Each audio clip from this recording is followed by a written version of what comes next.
Halo teman-teman, selamat datang di channel Dimap. Gimana kabarnya kalian? Semoga sehat-sehat saja ya. Dan di video kali ini saya akan menceritakan sebuah alur film yang berjudul Kingdom, Ashin from the North. Dan ya, sebelum memulai filmnya, agar sedikit lebih paham, jadi di sini terdapat dua suku. Yang pertama suku Pajowi dan suku Jaeson. Saya kurang tahu gimana bacanya, tapi ya kayaknya Jaeson aja ya, karena tulisannya Jaeson. Oke, lanjut ya. Dan Jaeson sendiri merupakan sebuah kerajaan sebenarnya. Namun di film ini hanya bercerita di kawasan militer dekat perbatasan itu. Jadi bukan di yang besarnya gitu, tapi cuman di camp militer aja yang berada di dekat perbatasan gitu ya. Dan yang memisahkan suku ini adalah sungai yang membentang sangat luas. Dan di perbatasan tersebut terdapat sebuah suku perbatasan yang sama sekali tidak dihargai, bahkan tidak diakui oleh kedua suku tersebut. Dan mereka merupakan kasta terendah di antara mereka gitu. Ya sudah, baiklah, tanpa perlu berlama-lama lagi, langsung saja kita menuju videonya.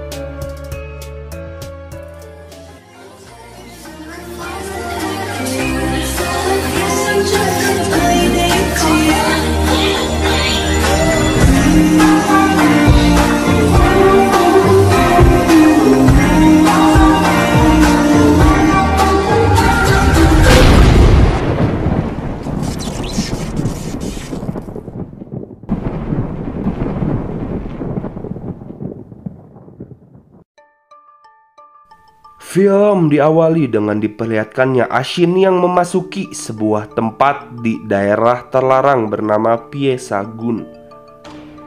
Dia pun melihat sebuah gambar yang menceritakan sebuah bunga yang dapat menghidupkan orang mati. Scene pun beralih pada rusa yang memakan bunga yang persis dengan yang ada di gambar itu. Rusa itu pun langsung mati saat itu juga, namun hidup kembali dengan mata yang putih serta lebih agresif. Namun rusa tersebut langsung diterkam oleh harimau. Dan harimau itu pun mati dan hidup kembali dengan mata yang putih serta lebih agresif pula. Pada saat yang sama terdapat prajurit Jaeson yang sedang berjaga di perbatasan Piesagun. Lalu mereka pun melihat di sana yang ternyata terdapat banyak sekali mayat. Dengan luka sayatan harimau, dia pun langsung memanggil pasukan yang lain. Dan ini merupakan panglima militer Jaeson. Lalu mereka pun menyimpulkan bahwa mereka adalah mayat suku Pajowi karena terlihat dari tanda yang berada di tangan mereka. Dan di sini mereka sudah bisa membuat kesimpulan yang dimana mereka mati karena diserang oleh seseorang, dan harimau hanya menyerang mereka setelah mereka mati. Lalu panglima pun mengambil sesuatu dari salah seorang mayat. Dia pun langsung OTW menuju suku yang berada di perbatasan. Scene pun beralih ke suku perbatasan, dan ini si ayah yang sedang menguliti babi atas permintaannya. Dan dia memberinya organ dalam si babi sebagai imbalannya. Saat daging babi tersebut akan dibawa, kuli panggul tersebut hampir disoledak. Lantas si ayah pun menahannya dan tanpa sengaja tangannya mengenai kain yang menutupi daging tersebut. Mak-mak itu pun langsung meludahinya dan membuang bagian daging yang tersentuh walaupun teralaskan oleh kain. Oke, di sini menunjukkan begitu rendahnya kasta mereka. Walau aneh juga sih, padahal dia yang ngulitin dan memindahkannya ke wadah gitu ya. Otomatis kan kepegang semua gitu. Entahlah. Oke, lanjut. Si ayah pun langsung mengumumkan pada yang lain bahwa mereka bisa makan daging. Begitu bahagianya mereka karena bisa memakan daging walaupun saucrit ewang. Tak lama datanglah Ashin. Si ayah pun melihat bahwa si Ashin baru saja datang dari Piesagun. Dia pun langsung menghukumnya. Namun Ashin berkata bahwa dia sengaja pergi ke sana untuk mencari ginseng liar agar bisa dijadikan obat untuk ibunya. Namun si ayah bersikeras agar dia tak boleh pergi ke sana karena itu daerah terlarang. Lalu terlihat di sini bahwa si ibu mengalami sakit keras. Tak lama datanglah panglima bersama pasukannya. Lalu panglima pun memberikannya wadah untuk ia dagangkan serta pakaian untuk ia gunakan. Dan panglima pun mengabarkan bahwa terdapat pasukan Pajowi yang menyelinap ke Piesagun dan habis dibantai oleh mereka. Panglima pun memberinya sebuah tugas untuk melewati danau dan menyebarkan berita bahwa suku Pajowi yang menyelinap telah mati karena diserang oleh harimau, agar tidak terjadi peperangan kembali. Si ayah pun bertanya padanya, kapan kami bisa mendapatkan posisi di pemerintahan agar tidak dihina lagi. Panglima pun memerintahkannya untuk bersabar dan suatu saat pasti mereka akan mendapatkan posisi tersebut, imbuhnya.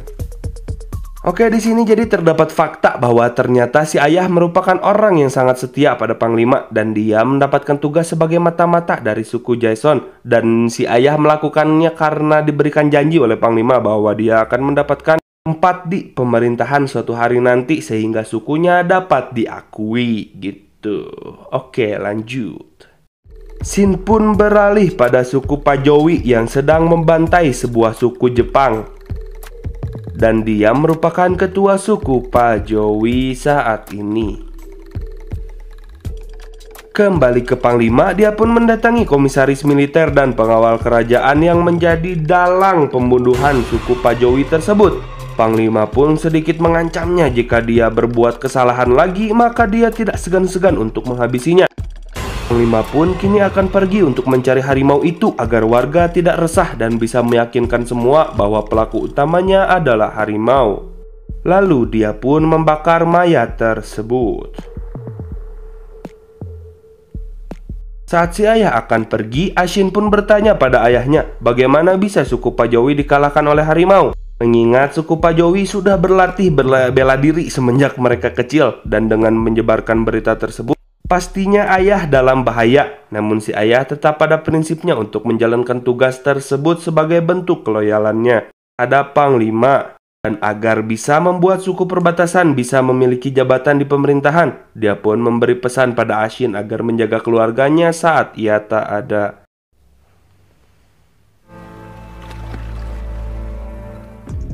Keesokan harinya terlihat bahwa ternyata si ibu sudah semakin parah. Ashin pun menitipkan ibunya pada sang adik selama dia pergi. Dia pun langsung berlari menuju Piesagun untuk mencari ginseng serta bunga tersebut. Scene pun beralih pada si ayah yang sedang menyajikan barang pemberian Panglima serta menceritakan keganasan harimau yang bisa membunuh manusia.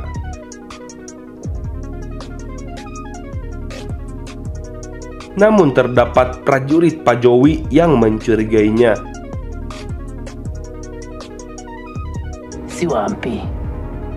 Kembali ke Ashin, dia pun kembali masuk ke dalam goa dan mencokkan bunga yang bisa membangkitkan orang mati. Dan ternyata itu cocok dengan yang ada di gambar tersebut. Di sisi lain, Panglima memulai misinya untuk memburu harimau tersebut dengan menggiringnya ke sana bersama para prajurit yang lain. Dengan terdapat suku Pajowi yang menyelinap masuk ke dalam rombongan hadroh tersebut. Namun rupanya bukannya menjauhi suara tersebut, harimau itu justru menyerang mereka.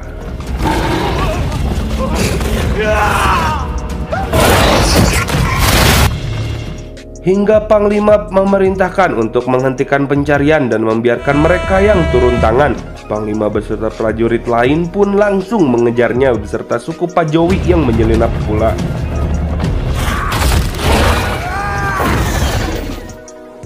Hingga tersisa salah seorang suku Pajowi di sana. Panglima pun langsung melemparkan tombak pada harimau tersebut. Lalu dia pun membelah harimau itu dan ternyata tubuhnya sudah busuk, atau dengan artian harimau itu sudah mati beberapa waktu yang lalu.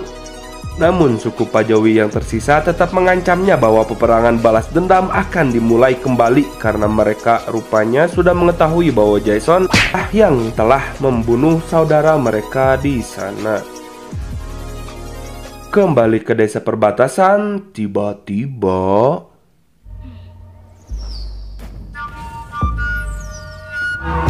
desa perbatasan ini langsung dibunuh hanguskan oleh suku Pajowi. Setelah itu datanglah Ashin dan dia mendapati bahwa desanya sudah terbakar habis dengan para keluarganya sudah digantung di sana.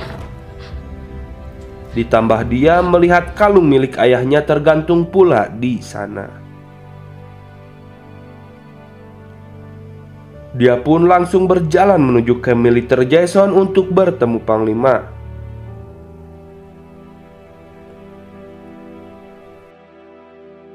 Sesampainya di sana, Ashin pun meminta untuk membalaskan dendam ayahnya sebagai balasan betapa loyalnya dia terhadap perintah Panglima. Dan sebagai imbalannya, Ashin rela untuk ditugaskan menjadi mata-mata atau pekerjaan hina atau berbahaya pun dia rela, asalkan mereka mau membalas kematian si ayah. Panglima pun akhirnya menempatkannya di kandang babi sebagai rumahnya. Lalu dia pun menjalani hari-harinya sebagai mata-mata dan menjadi pesuruh di sini.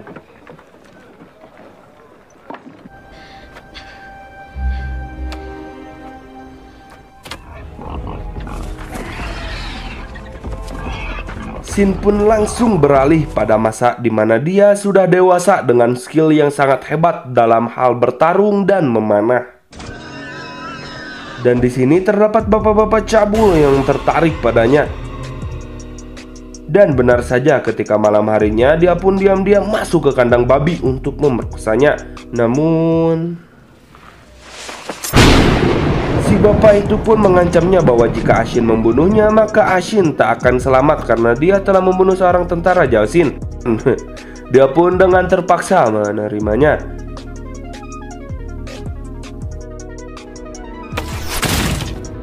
Hingga pada satu malam, Panglima pun mendapatkan sebuah pesan bahwa perjanjian damai dengan Jepang sudah putus. Alhasil dia pun mengirimkan pasukan untuk mengejar Pak Jowi. Lalu Panglima pun pergi bertemu Ashin dengan ngegap si bapak tersebut. Mampus! Si bapak itu pun meminta maaf padanya dan berjanji tidak akan mengulanginya lagi. Lalu Panglima pun memberinya perintah untuk pergi ke markas Pak Jowi dan menghancurkannya. Hingga sampai dia di sana, setelah pasukan tempur pergi, dia pun berlari ke sana dan masuk ke sebuah bangunan. Namun tiba-tiba saja dia melihat seorang bapak-bapak yang datang dengan membawa makanan dan langsung memberikan makanan tersebut padanya. Dan saat didekati, itu adalah si ayah dengan keadaan terikat dan tangan serta kakinya yang buntu. Ditambah matanya yang kini sudah buta. Ashin pun langsung menangis dan memeluk ayahnya serta mengajaknya pulang. Namun si ayah hanya ingin mengakhiri penderitaannya. Aduh.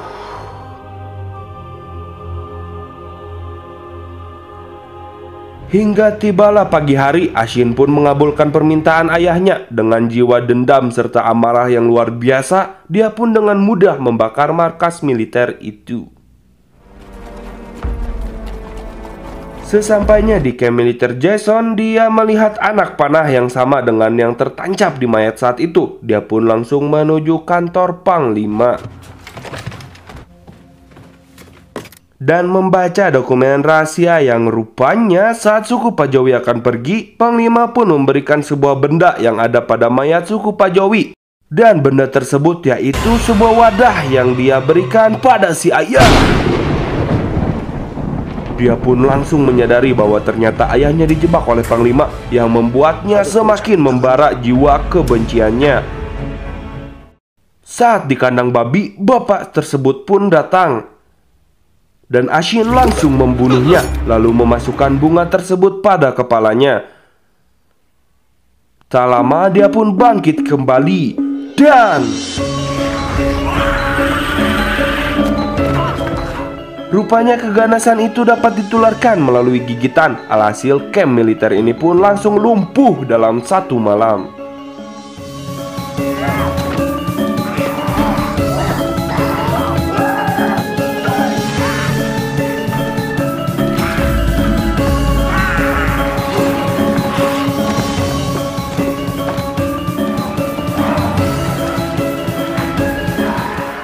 Panglima yang berusaha kabur pun langsung dipanah oleh Ashin dan langsung mati saat itu juga.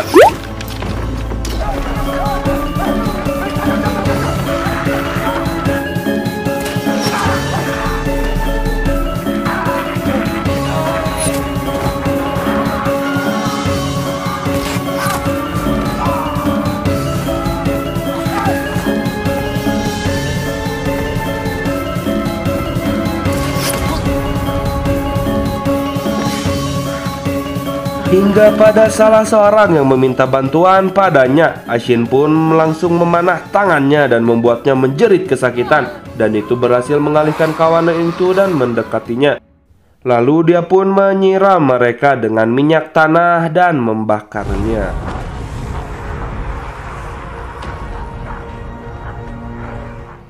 Lalu Ashin kembali menuju kandang babi yang tersisa satu orang yang telah diikat. Ashin pun langsung membawanya. Sesampainya di desanya, dia membayangkan bagaimana situasi saat dulu yang penuh kebahagiaan walau tertindas.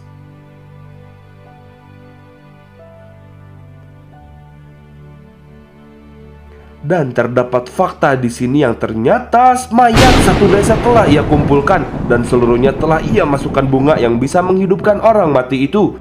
Lalu dia pun memberikan sisa prajurit itu sebagai makanannya. Dia pun keluar dari sana dan mengatakan bahwa dia akan kembali ke sini setelah dia menghabisi seluruh manusia yang berada di tanah Jason. Setelah itu dia pun menuju Uiju, perbatasan Jason, dan mendatangi seorang tabib raja. Lalu memberikan bunga tersebut dan menjelaskan khasiat bunga itu yang bisa menghidupkan manusia yang sudah mati dengan menyayat bagian tengah dahi, lalu memasukkannya dan memberikannya air liur. Lalu 2 jam kemudian maka mayat tersebut akan hidup kembali. Film pun diakhiri dengan dia yang menghadang kepala suku Pajowi. Tamat.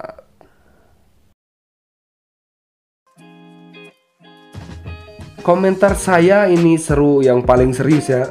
Serius banget asli saya mah. Dan jarang-jarang juga gitu saya nonton film dan gak kerasa kalau udah beres aja gitu. Kayak udah 1 jam lagi gitu. Ya kayak gitulah pokoknya mah. Dan saya kayaknya bakal nyeritain Kingdom yang serius aja weh ya, karena seru pisan cenah mah. Tapi yang ini juga emang parah sampai kayak gak kerasa aja gitu pas nontonnya teh. Dan ditunggu aja ya. Baik yang menyukai video-video dan channel ini boleh banget, boleh banget buat subscribe gitu ya. Bantu sampai 1000 dulu lah gitu. Aduh, please, saya susah pisan ya Allah. Tapi maksudnya dalam hal naikin akhir-akhir ini gitu ya.